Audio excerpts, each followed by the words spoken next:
Robot Shankar கடந்த சில நாட்களாகவே தமிழ் சினிமா ரசிகர்களால் அதிகம் கூறப்படும் ஒரு பெயராக மாறியிருக்கிறது. மஞ்சக்காமாலை நோயால் சில வருடங்களுக்கு முன் பாதிக்கப்பட்டவர் இப்போதுதான் உடல்நிலை சரியாகி மீண்டும் நடித்து வந்தார்.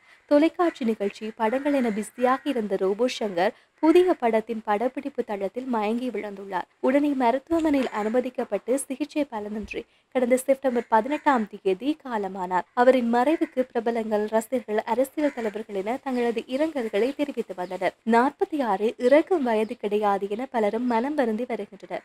ரோபோ சங்கர் அவர்களின் மறைவுக்கு பின்னர் அவரது இறுதி ஊர்வலத்தில் அவரது மனைவி நடனமாடியது சர்ச்சையாக பேசப்பட்டது. ரோபோ சங்கர் பிரியங்காவின் காதல் நடனத்தின் மூலமாக ஆரம்பித்ததால் தனது காதல் கணவருக்கு நடனத்தின் மூலம் அவர் அஞ்சலி செலுத்தினார் என பலரும் கூறி வருகின்றனர். இந்த நிலையில் நடிகர் ரோபோ சங்கரின் சொத்து மதிப்பு விவரம் சமூக வலைதளங்களில் பரவலாகி வருகின்றது. வாழ்க்கையில் முன்னேற கடினமாக உழைத்த ரோபோ சங்கரின் சொத்து மதிப்பு 5 முதல் 6 கோடி வரை இருக்கும் என கூறப்படுகின்றது.